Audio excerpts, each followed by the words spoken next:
आज का जो हमारा टॉपिक है, नया यूनिट है हमारा इलेक्ट्रोमैग्नेटिक इंडक्शन, और उसका दूसरा पार्ट है अल्टरनेटिंग करंट्स। इलेक्ट्रोमैग्नेटिक इंडक्शन के बारे में अगर हम बात करेंगे तो सबसे पहले 1831 के अंदर, कब 1831 के अंदर माइकल फैराडे ने इस चीज को डिस्कवर किया था। किसने?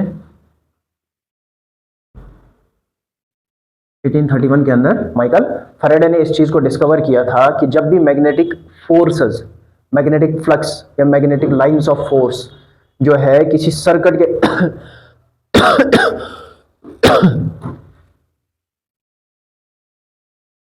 जब भी किसी सर्किट के अंदर मैग्नेटिक लाइंस ऑफ फोर्सेस या मैग्नेटिक फील्ड चेंज होती है, किसी भी सर्किट के अंदर जब मैग्नेटिक फील्ड चेंज होती है उसकी वजह से वहां पे ईएमआई प्रोड्यूस हो जाती है, ईएमएफ वहां पे प्रोड्यूस हो जाती है। तो अगर हम इसको लिखेंगे, इसने क्या डिस्कवर किया था?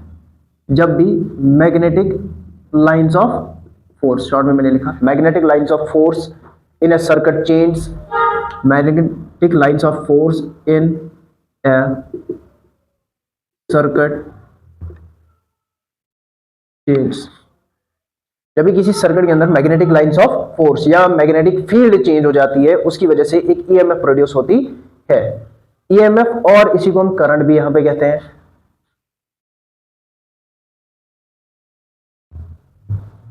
ईएमएफ और करंट इज प्रोड्यूस्ड।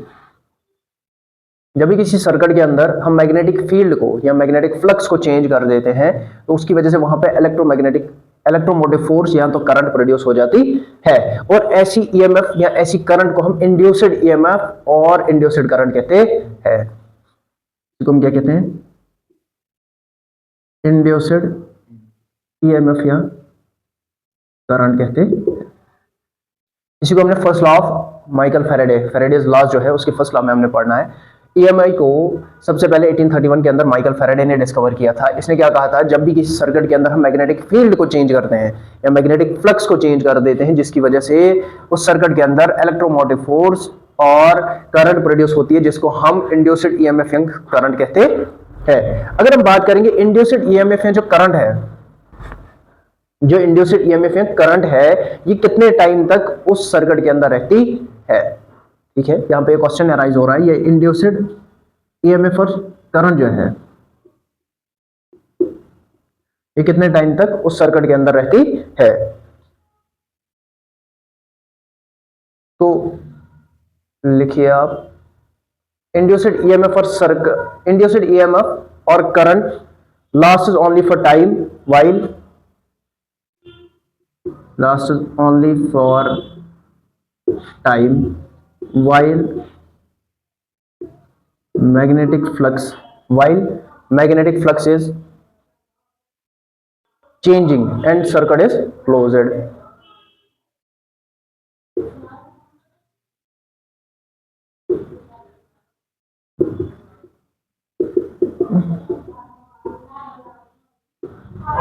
ठीक है, ये इंड्यूस्ड ईएमएफ या करंट किसी सर्किट के अंदर तब तक रहेगी जब तक वो सर्किट जो है क्लोज्ड होगा। एक दूसरा, जब तक उसके अंदर मैग्नेटिक फील्ड लाइंस जो है या मैग्नेटिक फ्लक्स जो है चेंज हो रहा है। जितने टाइम तक मैग्नेटिक फील्ड लाइंस चेंज हो रही है या फ्लक्स चेंज हो रहा है तब तक ये इंड्यूस्ड ईएमएफ उस सर्किट के अंदर रहेगा। दूसरा, उसके लिए क्या होना चाहिए? वो सर्किट क्लोज्ड होना चाहिए। अगर हम बात करेंगे फैराडे का पहला लॉ हमें क्या बोलता है, इसके बाद हमारा आता है फैराडेज फर्स्ट लॉ।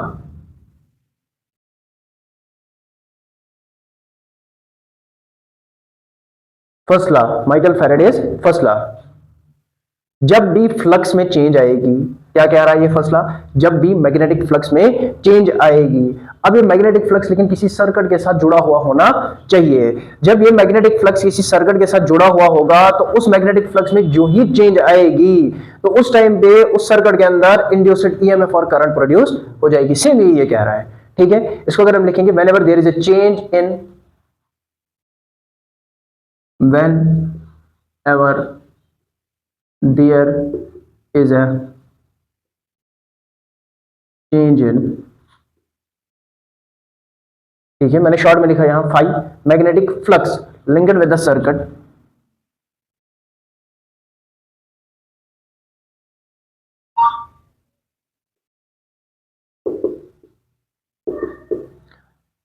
जब भी मैग्नेटिक फ्लक्स, ये जो है ये मैग्नेटिक फ्लक्स है, ठीक है, जब भी मैग्नेटिक फ्लक्स के अंदर चेंज आती है किसी सर्किट के साथ, जब वो जुड़ा होगा तो उस मैग्नेटिक फ्लक्स में जब भी चेंज आती है, देन एन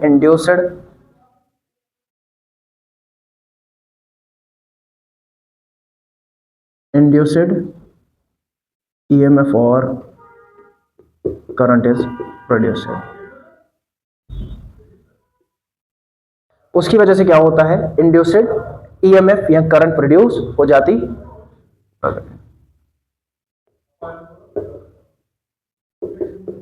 और लिख देते हैं, ठीक है। फर्स्ट लॉ माइकल फैराडे का क्या कहता है, जब भी हम मैग्नेटिक फ्लक्स को चेंज करेंगे किसी सर्किट के अराउंड में, तो उस फ्लक्स के चेंज होने की वजह से क्या होगा, उस सर्किट के अंदर जो है इंड्यूस्ड ईएमएफ और करंट प्रोड्यूस हो जाती है। अगर इसी चीज को मैं दिखाऊं आपको,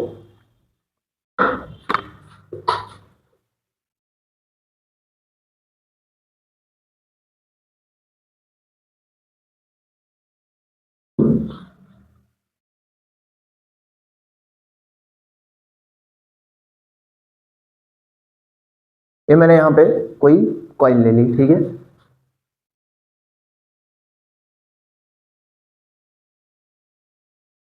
अब अगर मैं इस कॉइल के अराउंड यहां पे एक मैग्नेट को ले लेता हूं, तो ये इसका नॉर्थ पोल है और ये साउथ पोल है। अब क्या है, ये कोई सर्किट है, यहां पे क्या लिया मैंने, मैग्नेट, बार मैग्नेट, तो इस मैग्नेट के अराउंड तो इसका मैग्नेटिक फील्ड होगा ना, मैग्नेटिक लाइंस ऑफ फोर्स तो होगी इस मैग्नेट के अराउंड में। अगर मैं काम एक करता हूं, इस मैग्नेट को यहीं पे रखता हूं, क्या कोई फर्क पड़ेगा, नहीं, क्यों, क्योंकि जो इसकी मैग्नेटिक फील्ड लाइंस है वो सेम रहेगी, वो बार बार चेंज नहीं होगी।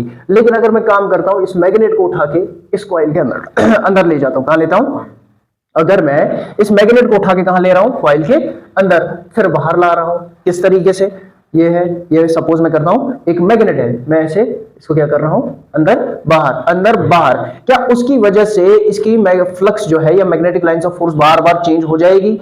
तो जब बार बार अंदर बाहर करने की वजह से magnetic lines of force bar bar change हो रही है, तो उसकी वजह से इस सर्किट के अंदर जो है इंड्यूस्ड ईएमएफ और करंट प्रोड्यूस हो जाएगी। वही तो ये फर्स्ट लॉ कहता है कि जब भी हम इस मैग्नेट के मैग्नेटिक फील्ड को या फ्लक्स को चेंज करते हैं, उस फ्लक्स के चेंज होने की वजह से इस सर्किट के अंदर जो है इंड्यूस्ड ईएमएफ और करंट प्रोड्यूस होती है। या सपोज मैं इसमें दूसरा केस इस तरीके से लेता हूं, ये मूव नहीं कर रहा है, ये फिक्स्ड है, क्या है, ये फिक्स्ड है, तो अगर मैं इसी को सर्किट को ही इसके अराउंड मूव कराता हूं, क्या करा रहा हूं, मूव, अब मैग्नेट फिक्स है, मैंने इस सर्किट को ही पकड़ा और मूव करा रहा हूं अराउंड, जब मैं इसको मूव करा रहा हूं तो क्या उसकी वजह से भी फ्लक्स चेंज हो जाएगा, जब फ्लक्स चेंज होगा, चाहे ये अंदर बाहर करे उससे भी फ्लक्स चेंज होगा, या इसी को मैं अंदर बाहर कर रहा हूं, ठीक है। मसला ये है, कॉइल के अराउंड क्या घूमना चाहिए, मैग्नेट घूमना चाहिए। तो जब मैं इसको घुमा रहा हूं जिसकी वजह से ये फ्लक्स चेंज हो रहा है, तो फ्लक्स की वजह से इसके अंदर क्या होगा, कॉइल के अंदर इंड्यूस्ड ईएमएफ और करंट प्रोड्यूस हो जाएगी, ठीक है। अगर इसमें मैं काम एक करता हूं ये केसेस, अगर मैं इसको भी स्टेबल लेता हूं, इसको भी स्टेबल लेता हूं, यानी दोनों मूव नहीं कर रहे हैं, तो उस चीज में कोई भी फ्लक्स चेंज नहीं होगा। जब फ्लक्स चेंज नहीं होगा तो ईएमएफ भी प्रोड्यूस नहीं होगी, ठीक है, तो यही क्या था ये, ठीक है। अगर हम बात करेंगे मैग्नेट को किसी सर्किट के अराउंड घुमाने की वजह से, या सर्किट को किसी मैग्नेट के अराउंड घुमाने की वजह से फ्लक्स चेंज होगा, जिसकी वजह से उस सर्किट के अंदर इंड्यूस्ड ईएमएफ प्रोड्यूस हो जाता है, ठीक है। ईएमएफ असल में प्रोड्यूस होता है। अब इंड्यूस्ड क्यों है, किसकी वजह से हो रहा है, मैग्नेटिक फ्लक्स के चेंज होने की वजह से, इसलिए हम इसको क्या कहते हैं, इंड्यूस्ड ईएमएफ और करंट कहते हैं, ठीक है। अब मैं बात करता हूं यहां पर ये मैग्नेटिक फ्लक्स, क्या पीछे हमने इलेक्ट्रोस्टैटिक्स के अंदर इस चीज को डिस्कस किया हुआ है, किसको, यहां पे मैग्नेटिक फ्लक्स है, वहां क्या था, हाँ, इलेक्ट्रिक फ्लक्स के बारे में वहां पे हमने डिस्कस किया था। अब यहां पे अगर मैं बात करता हूं पहले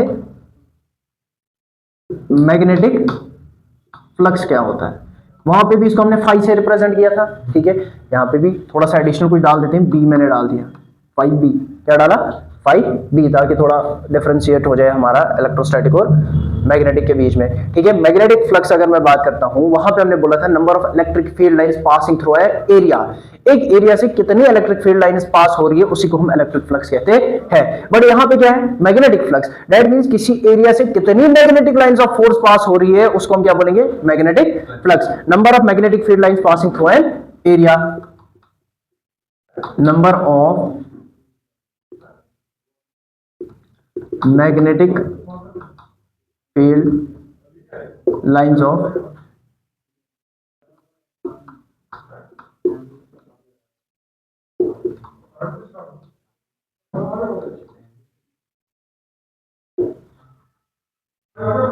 मैग्नेटिक फील्ड लाइंस, ठीक है, number of magnetic field lines passing through an area, एक एरिया से कितनी मैग्नेटिक फील्ड लाइंस पास होती है उसी को हम क्या कहते हैं, मैग्नेटिक फ्लक्स कहते हैं।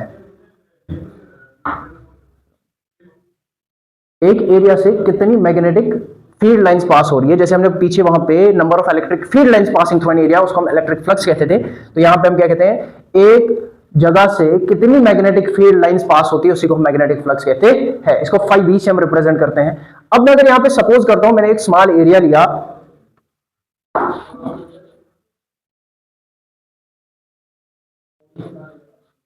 अब अगर मैं सपोज करता हूं मैंने यहां पे एक स्मॉल एरिया लिया, तो स्मॉल एरिया से, जैसे पीछे ऑलरेडी हमने डिस्कस किया है, स्मॉल एरिया से स्मॉल फ्लक्स ही, स्मॉल फील्ड लाइंस ही पास हो जाएगी। तो स्मॉल एरिया के लिए क्या होगा, स्मॉल फ्लक्स होगा d5b, small flux passing through है स्मॉल एरिया, ये किसके बराबर होगा, b डॉट ds। वहां क्या था, e डॉट ds, क्या इसी के बराबर था, है ना। तो अगर मैं इसको डॉट प्रोडक्ट का, इसको हमने ऑलरेडी पीछे जो किया सेम वैसे ही है, b ds cos of theta, क्या इसी के बराबर ये बनता है ना। अगर मुझे अब होल सरफेस का फ्लक्स ढूंढना है तो मैं क्या करूंगा, इंटीग्रेट ऑन बोथ साइड्स। जब मैं इसको इंटीग्रेट ऑन बोथ साइड्स करूंगा तो ये क्या बनेगा, क्लोज्ड सरफेस हमारा होता है, यहां पे मैंने क्लोज्ड सरफेस किया, d5b इक्वल्स टू, अब यहां पे अगर मैं इसको इंटीग्रेट करता हूं, integrate over closed surface b ds cos of theta, क्या ये इसी के बराबर बनेगा। तो total flux passing through an area, ये किसके बराबर मेरा आएगा, integrate over closed surface b dot ds, ये मेरा फॉर्मूला मैग्नेटिक फ्लक्स का यहां पे यही बनेगा, b डॉट ds के बराबर, ठीक है। तो यहां से अगर मैं बात करता हूं, इसका SI यूनिट क्या आएगा, SI unit of magnetic flux, what will be the SI unit of magnetic flux, what will be the SI unit of magnetic flux, वो क्या होता है, वेबर होता है, क्या होता है, WB। और इसको आप दूसरा मैग्नेटिक फील्ड का SI यूनिट टेस्ला, एरिया का मीटर स्क्वायर, तो दूसरा हम इसको क्या लिख सकते हैं, टेस्ला मीटर स्क्वायर, इसी को हम वेबर भी कहते हैं, ठीक है। अगर अब मुझे 1 वेबर को डिफाइन करना है तो 1 वेबर किसके बराबर आएगा मेरा, 1 टेस्ला इंटू 1 मीटर स्क्वायर, या 1 वेबर को मैं इसी तरीके से डिफाइन कर सकता हूं, अगर एक टेस्ला इलेक्ट्रिक फील्ड लाइंस जो है 1 मीटर स्क्वायर एरिया से पास हो रही है, और ये एरिया जो है परपेंडिकुलर होता है to the plane of surface, ठीक है, उसी को हम 1 weber electric magnetic flux sorry कहते हैं। और दूसरी चीज इसको याद रखना, ये क्या होता है, स्केलर क्वांटिटी होती है, ऑलरेडी आपने क्लास 11th में डिस्कस किया होगा, dot product of two quantities ये जो होती है स्केलर होती है। इसके आगे अगर हम बढ़ते हैं, इसके बाद हमारा जो आता है फैराडे का सेकंड लॉ होता है, क्या आता है, सेकंड लॉ, इसको हम लॉ ऑफ इलेक्ट्रोमैग्नेटिक इंडक्शन भी कहते हैं। असली लॉ जो है वो यही है, ठीक है, लॉ ऑफ EMI, लिख देते हैं लॉ ऑफ EMI, ठीक है, सेकंड लॉ, ठीक है, सेकंड लॉ फैराडे का, जिसको हम लॉ ऑफ EMI भी कहते हैं।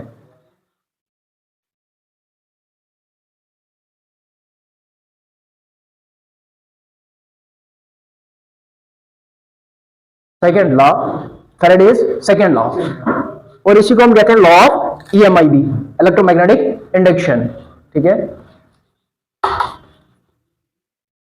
तो पहले लिख लेते हैं हम, the magnitude of induced EMF, तो लिखिए second law of Faraday, the magnitude of induced EMF।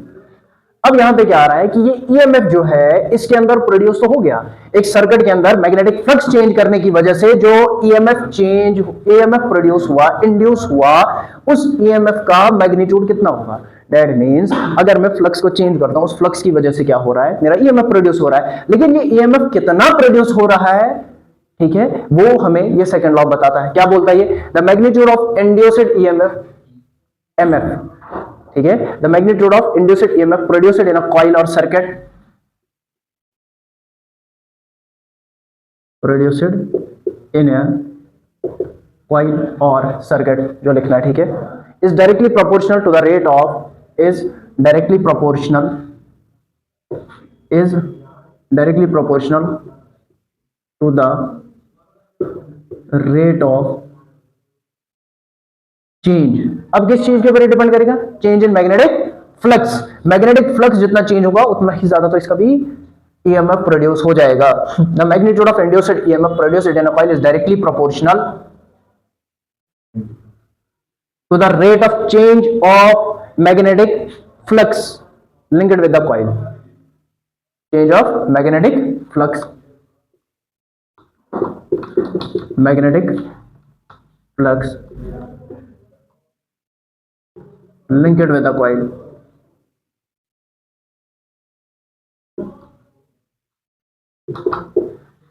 सही है?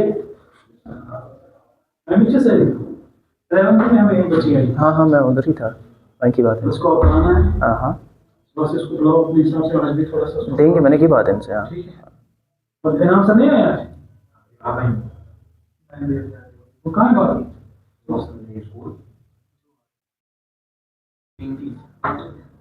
ठीक है। क्या कह रहा है सेकंड लॉ फैराडे का में? ये बोल रहा है किसी भी कॉइल के अंदर जो ईएमएफ प्रोड्यूस हो रहा है, उस ईएमएफ का मैग्नीट्यूड जो है वो डिपेंड करता है rate of change of magnetic flux, ठीक है। यानी जिस गति से आप मैग्नेटिक फ्लक्स को चेंज करोगे उसी गति से ईएमएफ भी प्रोड्यूस होगा।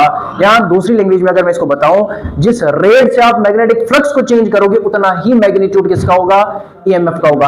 अगर आप स्लोली इसको चेंज करोगे तो ईएमएफ क्या होगा? कम होगा, और फास्टली चेंज करोगे तो क्या होगा? ज्यादा होगा। एग्जांपल, किसी मैग्नेट को अगर मैंने लिया, आगे से कॉइल के साथ कनेक्ट किया, मैं बहुत फास्टली इसको मूव कराऊंगा, क्या करूंगा? तो आगे अगर मैं इसके साथ कोई एलईडी को कनेक्ट करता हूं तो वो बहुत अच्छी तरह से ब्राइटली जलेगी। अगर मैं इसको स्लोली घुमाऊंगा, क्या होगा? मैग्नेटिक फ्लक्स स्लोली चेंज हो रहा है, तो ईएमएफ क्या होगा? कम प्रोड्यूस होगा, जिसकी वजह से वो तो जलेगा लेकिन ना के बराबर हमें दिखेगा नहीं। यहां अगर दिखेगा भी तो वो ब्राइट नहीं होगा। तो यही तो हमें सेकंड लॉ कहता है। अगर इसको मैथमेटिकली हम लिखेंगे, क्या बोल रहा है? E directly proportional rate of change of, किसके ऊपर? फाई बी के ऊपर, है ना, rate of change of phi B.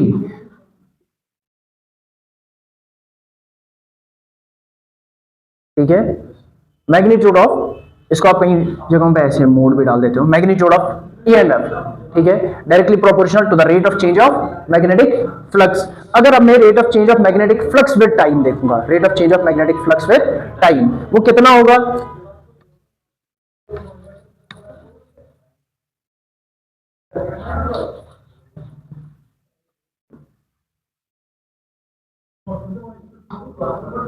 Rate of change of magnetic flux, ठीक है, rate of change of magnetic flux with time अगर हम देखेंगे विद टाइम, क्या हम इसी को, जो वहां लिखा मैंने d phi, change in magnetic flux, क्या हम इसी को लिखते हैं phi two minus phi one और phi final minus phi initial, यही लिखते हैं। चेंज कितना आया? Final minus initial. इस तरीके से 2 माइनस 1 भी लिख सकते हैं इसको, और f minus I, final minus initial, upon with क्या था? टाइम। क्या यही मेरा फॉर्मूला बनेगा? ठीक है। अगर मैं यहां पे बोलूं E किसके बराबर था? Directly proportional to rate of change of phi. E directly proportional आएगा किसके? Phi two minus phi one upon T के। क्या मेरी इक्वेशन यही बनेगी?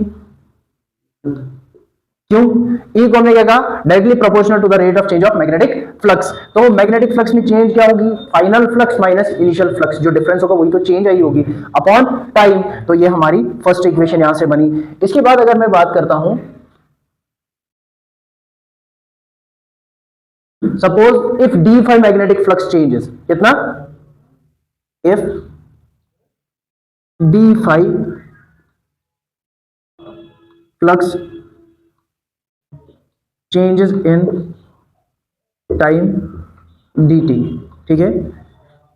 dt टाइम में कितना फ्लक्स चेंज हुआ, d फाई के बराबर चेंज हुआ। तो उस केस में फर्स्ट इक्वेशन मेरी क्या बनेगी, देन इक्वेशन 1 बिकम्स, इक्वेशन 1 मेरी क्या बनेगी, तो क्या मैं यहां पे फिर लिख सकता हूं E is directly proportional to d phi, change in flux कितना है d phi with time dt। क्या मेरी फर्स्ट इक्वेशन यही बनेगी, क्या इस केस में ये इक्वेशन बनेगी, क्यों, फ्लक्स में चेंज कितना आया d फाई के बराबर बन गया और टाइम कितना है dt के बराबर, तो मेरी फर्स्ट इक्वेशन क्या यही बनेगी। और अगर यहां पे मुझे इक्वल टू लाना है कि d फाई अपॉन dt, क्या यही इक्वेशन बनेगी, भाई सही है, ठीक है, ठीक। इस k की वैल्यू ऐसा यूनिट सिस्टम में हम लेते हैं -1, कितनी लेते हैं, तो क्या आएगा E equals to minus D phi upon, हमारी इक्वेशन की यही बनेगी E equals to minus D phi upon D T के बराबर आएगा। अब यहां से एक और फॉर्मूला हमारे निकला, ठीक है, तो मैग्नीट्यूड ऑफ इंड्यूस्ड ईएमएफ कितना होगा, minus times D phi upon D T. अब यहां पे इसको हम लेंज़ेस लॉ में पढ़ेंगे, माइनस यहां पे क्यों आ रहा है, इसलिए तो हमें कहा कि कितना ईएमएफ प्रोड्यूस होगा अगर हम फ्लक्स को चेंज करेंगे, यही कहा ना, अगर फ्लक्स को एग्जांपल हम 10 चेंज करते हैं तो यहाँ पे ये हमारा कितना चेंज हो जाएगा, ये तो इसने कहा, लेकिन किस डायरेक्शन में चेंज होगा ये हमें फैराडे ने नहीं बताया, इसकी डायरेक्शन हमें लेंज ने बताई है, जो इसके आगे हमें पढ़ना है। अगर मेरे पास if coil has n turns, कितनी है, अब जो कॉइल है मेरे पास, सपोज ये कोई कॉइल है, इसके पास जो है टर्न्स है n है, कितनी है n, इट मे बी 10 20 100,000, ठीक है, कुछ भी हो सकता है, तो n हमने नंबर ऑफ टर्न्स ली, तो उस केस में ये इक्वेशन हमारी क्या बनेगी, E इक्वल्स टू, क्या लिखेंगे हम इसको, minus N D phi upon D T के बराबर, minus N D phi upon D T के बराबर। अगर कॉइल की टर्न्स को भी हम कंसिडर करते हैं तो ये किसके बराबर आएगा, n is the number of turns of coil, D phi upon D T के बराबर। इसके बाद हमारा आता है लेंज लॉ, क्या आता है, अब यहां पे इंड्यूस्ड ईएमएफ और करंट प्रोड्यूस होगी मैग्नेटिक फ्लक्स के चेंज होने की वजह से, लेकिन इसकी डायरेक्शन हमें फैराडे ने नहीं बताई थी, तो इसकी डायरेक्शन हमें देने के लिए एक और साइंटिस्ट आए थे जिनका नाम क्या था, लेंज, क्या था,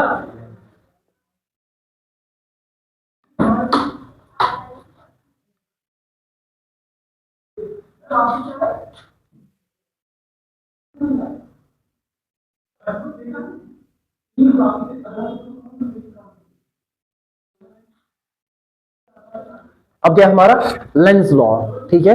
यहां पे मैंने ऑलरेडी ये बोला कि फैराडे ने खाली हमें बोला कितना ईएमएफ प्रोड्यूस होगा अगर हम फ्लक्स को चेंज करते हैं, उसने हमें डायरेक्शन नहीं बताई कि किस डायरेक्शन में ये ईएमएफ प्रोड्यूस होगा, या अगर हम फ्लक्स को इस डायरेक्शन में चेंज करें तो ईएमएफ किस डायरेक्शन में प्रोड्यूस होगा। तो वहां पे अगर हम बात करेंगे वो चीज हमें किसने बताई, लेंज ने, the direction of induced EMF, इसको अगर हम लिखेंगे द डायरेक्शन ऑफ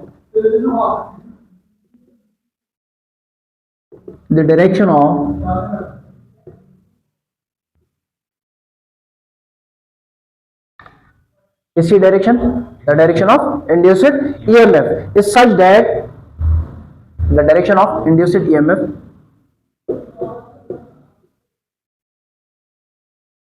कैसी इसकी डायरेक्शन होगी, is such that it opposes the cause, such that it opposes the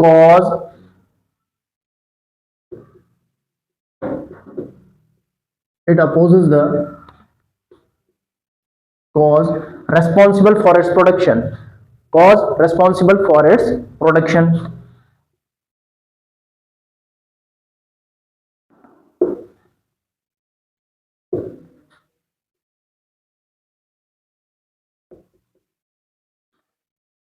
ठीक है, क्या बोल रहा है, इंड्यूस्ड ईएमएफ जो प्रोड्यूस होगा उसकी डायरेक्शन कैसी होगी, जिस वजह से वो बन रहा है, बन किस वजह से रहा है, मैग्नेटिक फ्लक्स में चेंज की वजह से बन रहा है, तो जो उसके बनने के पीछे वजह है उस वजह की अपोजिट डायरेक्शन में ईएमएफ प्रोड्यूस होगा। दैट मींस अगर मैं फ्लक्स को इधर चेंज कर रहा हूं, क्या कर रहा हूं, इधर चेंज, ईएमएफ कहां प्रोड्यूस होगा, इधर की तरफ अपोजिट डायरेक्शन में प्रोड्यूस होगा। इसको हमें लेंज ने बताया, क्या कहा, डायरेक्शन ऑफ इंड्यूस्ड ईएमएफ। मैं इसको सपोज करता हूं ये ईएमएफ की डायरेक्शन है, is such that it opposes the cause, किसको, जो वजह है इसके बनने की उसको क्या कर रहा है, ये अपोज कर रहा है। अगर मैग्नेटिक फ्लक्स यहां से आ रहा है तो ईएमएफ इसके अपोजिट जाएगा। अगर फ्लक्स जो है नॉर्थ पोल से आ रहा है, ईएमएफ कहां जाएगा, ठीक है, कहां जाएगा, अगर आ रहा है तो ये कहां जाएगा, साउथ पोल की तरफ जाएगा। ठीक है, ये नहीं कि ये नॉर्थ पोल पे आया तो ये कहां जाएगा, मैं बोल रहा हूं अगर ये नॉर्थ पोल से आ रहा है तो ये कहां की तरफ जाएगा, साउथ पोल की तरफ जाएगा। इसके कॉज को ये अपोज करेगा। अब किस तरीके से इसके कॉज को अपोज करता है, अगर हम इसको थोड़ा सा दिखाएंगे,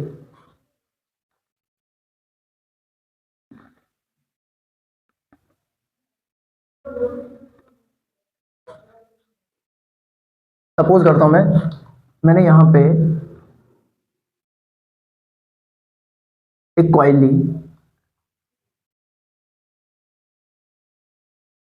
और ये बार मैग्नेट लिया, ठीक है, ये नॉर्थ पोल सपोज किया और ये साउथ पोल सपोज किया। अगर मैं यहां से बात कर रहा हूं तो ये इसको हम कहां ले रहे हैं, अंदर की तरफ, है ना, फ्लक्स को चेंज कर रहे हैं। अब मुझे बताओ इसके अंदर ईएमएफ कैसे प्रोड्यूस होगी, इसके अंदर ईएमएफ कैसे प्रोड्यूस होगी। पहली चीज अगर हम यहां पे देखेंगे ईएमएफ कैसे प्रोड्यूस होगी, सबसे पहला ये वाला साइड जो होगा इस कॉइल का, ये कौन सा पोल होगा, ये नॉर्थ पोल होगा, क्या होगा, और ये वाला साउथ पोल होगा। सेम अगर ये अपोजिट पोल्स होते तो ये क्या करते, एक दूसरे को अट्रैक्ट करते। ठीक है, तो यहां तो कुछ करने की जरूरत ही नहीं है, ये तो खुद से इसके अंदर चले जाता है ना। तो क्या होता है, ये सेम नॉर्थ पोल जो है, हाँ ठीक है, और यहां पे जो करंट है वो कहां जाएगी, और मैं करंट की बात करता हूं, करंट भी कहां प्रोड्यूस होगी, ठीक है, यहीं की तरफ प्रोड्यूस हो जाएगी। यहां अगर मैं इसको थोड़ा सा चेंज करूं, यहां पे अगर मैं इसको साउथ पोल लेता हूं और यहां पे नॉर्थ पोल, उस केस में क्या होगा, अब मैंने साउथ पोल लिया तो ये जगह क्या होगी, साउथ पोल, और ये नॉर्थ पोल हो जाएगा। ठीक है,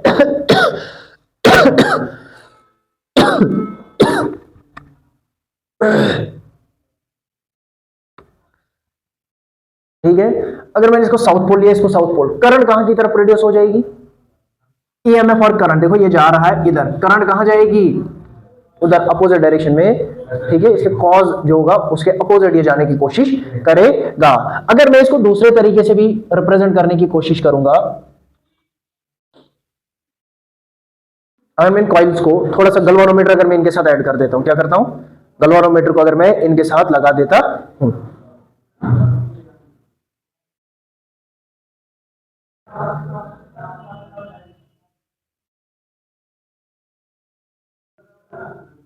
ठीक है, यहां पे मैंने कोई कॉइल ले ली, ठीक, अगर कॉइल के अंदर जो करंट प्रोड्यूस हो रही है, क्या हो रही है, मैग्नेट की वजह से, फ्लक्स की वजह से करंट प्रोड्यूस हो रही है। या मैंने बैटरी ले लिया, मैं मैग्नेटिक को यहां पे सपोज करता हूं, अगर ये गल्वानोमीटर की सुई इधर घूम गई, कहां जा रही है, इधर, दैट मींस करंट कहां जा रही है, मुझे बताओ, ऐसे जा रही है। इसको हम क्या बोलते हैं, एंटी क्लॉकवाइज। क्या बोल रहे हैं हम इसको, अगर आई जो है एंटी क्लॉकवाइज कंडीशन में घूम रहा है, अगर आई जो है कैसे है, एंटी क्लॉकवाइज डायरेक्शन में चल रही है, यानी करंट जो है एंटी क्लॉकवाइज डायरेक्शन में घूम रही है, तो इस कॉइल का जो अपर पार्ट होगा वो क्या होगा, नॉर्थ पोल हमेशा होगा। और अगर ये क्लॉकवाइज डायरेक्शन में घूम रही है,